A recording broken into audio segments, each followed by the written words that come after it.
हार्दिक स्वागत है।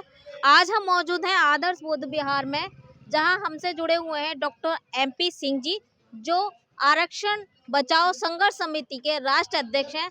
तो आज ये मुलाकात करते हैं डॉक्टर MP सिंह जी से। सर, सबसे पहले आपका बहुत बहुत स्वागत है हमारे चैनल में। जी मैडम, आपको बहुत बहुत धन्यवाद जो आपने हमें अवसर दिया अपनी बात कहने का। धन्यवाद सर। सर, सबसे पहले अपने विषय में कुछ जानकारी दें। मैं doctor MP Singh, professor and head department of agronomy, Janata PG college Bakewar Etawah और राष्ट्रीय अध्यक्ष आरक्षण बचाओ संघर्ष समिति। मैं स्टूडेंट लाइफ से ही सोशल एक्टिविस्ट हूँ, जो समता, समानता, बंधुत्व, भाईचारे को पसंद करता हूँ और मैं सच्चा राष्ट्रभक्त हूँ। सर, मेरा अगला सवाल ये है कि आज भी देश में आर्थिक एक सामाजिक असमानता मौजूद है। वो इस समय बहुत गंभीर मुद्दा बना हुआ है। आप आरक्षण बचाओ संघर्ष समिति के अध्यक्ष होने के नाते, राष्ट्र अध्यक्ष होने के नाते, इस पर आप क्या कहना चाहेंगे सर?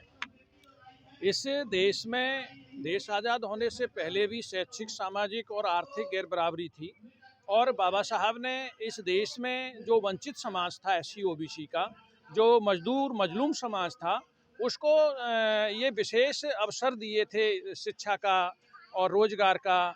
इसीलिए अवसर दिए थे उनको कि जिससे कि वो भी एक देश की जो राष्ट्र की जो भावना है, विकास की जो एक धारा है, उससे जुड़ सके। और बाबा साहब ने उनको रिजर्वेशन के द्वारा शिक्षा में, नौकरियों में जो अवसर प्रदान किए, वो देश के हुक्मरानों के द्वारा ईमानदारी से लागू नहीं किए गए। इसीलिए आज जो पिछड़ा है, जो गरीब है, वो गरीब है और जो अमीर है, वो अमीर होता जा रहा है। देश के चंद हाथों में ही देश की पूरी संपत्ति इकट्ठी होती जा रही है, जिससे पूंजीवाद की स्थापना हो रही है और समाजवाद समाप्त की ओर जा रहा है। समानता इसीलिए स्थापित नहीं हो पा रही है कि देश के हुक्मरानों ने ईमानदारी से देश के गरीबों को, कमज़ोर लोगों को, जो एक संवैधानिक प्रदत्त अधिकार थे, ईमानदारी से उनको लागू नहीं किए और उनको अपनाया नहीं। Thank you sir. सर ने बहुत अच्छी जानकारी दी कि संविधान में जो आरक्षण के लिए नीतियां बनाई गई हैं, वो सही ढंग से लागू नहीं की गई हैं, जो कुछ मुख्य लोगों के हाथों में दी गई हैं, जिससे समाज पीछे। तो अगला सवाल मेरा ये है कि आरक्षण की नीतियों को देश में कहां तक अमल में लाया जा रहा है और बहुजन समाज की स्थिति इस समय क्या है? आरक्षण की नीतियों का अधिकार थे, ईमानदारी से उनको लागू नहीं किए और उनको अपनाया नहीं। Thank you sir. सर ने बहुत अच्छी जानकारी दी कि संविधान में जो आरक्षण के लिए नीतियां बनाई गई हैं, वो सही ढंग से लागू नहीं की गई हैं, जो कुछ मुख्य लोगों के हाथों में दी गई हैं, जिससे समाज पीछे। तो अगला सवाल मेरा ये है कि आरक्षण की नीतियों को देश में कहां तक अमल में लाया जा रहा है और बहुजन समाज की स्थिति इस समय क्या है? आरक्षण की नीतियों को अमल में तो लाया ही नहीं जा रहा है, उसे तो इनडायरेक्ट षड्यंत्र के तहत समाप्त किया जा रहा है।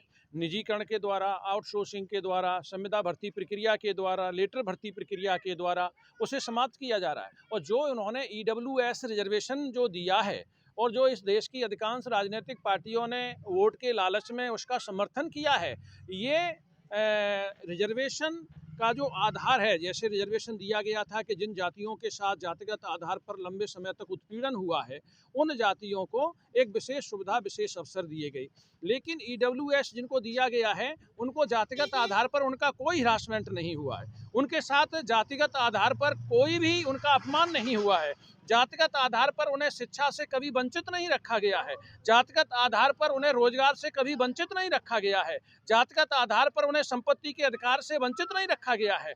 इसीलिए उन्हें EWS पूर्णतः असंवैधानिक है। उसे इस देश के पॉलिटिशियन ने केवल अपने वोट की राजनीति के चक्कर में जो उसका आरक्षण का मूल स्वरूप था, उसे डिस्टर्ब करने का काम किया है। इस देश में बिना आरक्षण के, इस देश का जिसको EWS दिया गया है, वो तबका अपने से, अपनी आबादी से कई गुना अधिक पदों पर कब्जा करके बैठा है। मैं तो स्पष्ट रूप से कहना चाहता हूं कि वो इस देश के कहीं 70%, कहीं 80%, कहीं 90% पदों पर कब्जा करके बैठा है बेईमानी के द्वारा। और वो बेईमानी खत्म होनी चाहिए। जिसकी जितनी आबादी, उसकी उतनी हिस्सेदारी होनी चाहिए। धन्यवाद सर। सर ने बहुत अच्छी जानकारी दी है कि आरक्षण की नीतियों को जिस समाज को देना चाहिए वो उनको नहीं मिल पा रही हैं। कुछ मुख्य हुक्मरान के पास में ही ये नीतियाँ उनका फ़ायदा ले रहे हैं। तो अगला सवाल मेरा ये है कि आरक्षण बचाओ संघर्ष समिति के अध्यक्ष होने के नाते आपके मतलब क्या कार्य है, उसका उद्देश्य क्या है? हम ये चाहते हैं इस राष्ट्र को विश्व गुरु बनाना। हम राष्ट्रवादी हैं। जो राष्ट्रवादी है वो ये चाहता है कि इस देश की व्यवस्था को चलाने के लिए बाबा साहब के द्वारा संविधान के अनुरूप इस देश के शासकों को काम करना चाहिए। संविधान ये कहता है कि देश के कमज़ोर लोगों को मुख्य धारा से जोड़ने के लिए जो रिजर्वेशन की व्यवस्था की गई शिक्षा में, रोजगार में, वो पूर्णतः लागू हो। प्राइवेट सेक्टर में भी, यदि प्राइवेट सेक्टर इस देश के सर्विस सेक्टर का 94% है, तो हम ये चाहते हैं प्राइवेट सेक्टर में भी रिजर्वेशन हो और इस देश का प्राइवेटाइजेशन, निजीकरण भी बंद हो और उसके साथ ही साथ आरक्षण कानून बना करके इस देश के वंचितों को उनकी आबादी के समानुपातिक उनकी हिस्सेदारी दी जाए। इसके साथ ही साथ देश के वंचित समाज के लोगों को इस देश की हर जुडिशरी, हाई कोर्ट और सुप्रीम कोर्ट में आरक्षण के अनुसार वहाँ जजों की नियुक्ति की जाए। इस देश की जो सबसे ज़्यादा जहाँ बजट खर्च होता है, व्यय होता है, वो है डिफेंस, थल सेना, वायुसेना, जहाँ आज तक रिजर्वेशन नहीं हुआ। थल सेना, वायुसेना में भी हमारे देश के लोगों को, बहुजनों को उनकी आबादी के अनुसार हिस्सेदारी मिलनी चाहिए। इस देश में गरीब वंचितों को के घरों तक शिक्षा पहुंचाने के लिए समान एवं अनिवार्य शिक्षा कानून बना करके, बेटा हो राष्ट्रपति का या हो मजदूर का, सबको हो समान शिक्षा के तहत सबको समान शिक्षा दी जानी चाहिए, जिससे खिचड़ी व्यवस्था बंद होनी चाहिए। ये नई राष्ट्रीय शिक्षा नीति देश के वंचितों से शिक्षा छीनने का षड्यंत्र है, वो खत्म होना चाहिए। देश की राष्ट्रीय शिक्षा नीति देश के लिए होनी चाहिए, देश के गरीबों के लिए होनी चाहिए, देश के नागरिकों के लिए होनी चाहिए। लेकिन वो शिक्षा छीनने का षड्यंत्र समाप्त होकर के प्रत्येक गरीब तक शिक्षा पहुँचे, इस तरीके का प्रावधान होना चाहिए, उस तरीके की पॉलिसी होनी चाहिए। साथ साथ हम ये चाहते हैं कि देश में इस जो जातीय विषमता है, जो वर्णीय व्यवस्था है, वो समाप्त होनी चाहिए। इस देश में केवल एक ही होना चाहिए, अच्छे काम करने वाला व्यक्ति अच्छा हो, बुरे काम करने वाला व्यक्ति बुरा हो। किसी को जन्म से नीच नहीं बनाया जा सकता है। सनातनी व्यवस्था में जन्म से ही लोगों को, एक समुदाय को जो देश का मूल निवासी है, उसको जन्म से ही नीच बता दिया जाता है। ये पूर्णतः असंवैधानिक है और ये आरक्षण बचाओ संघर्ष समिति उसका विरोध करती है।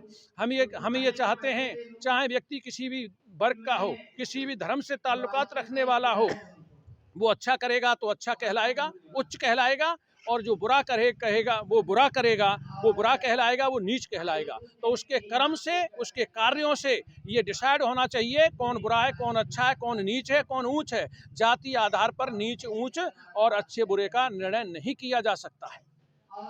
धन्यवाद सर।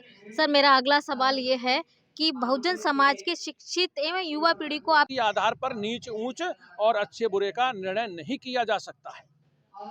धन्यवाद सर। सर मेरा अगला सवाल ये है कि बहुजन समाज के शिक्षित एवं युवा पीढ़ी को आप क्या संदेश देना चाहेंगे? बहुजन समाज के शिक्षित युवाओं को मैं ये संदेश देना चाहता हूँ कि वो बाबा साहब को 100% तो नहीं पढ़ सकते हैं, लेकिन 10% ही पढ़ लें।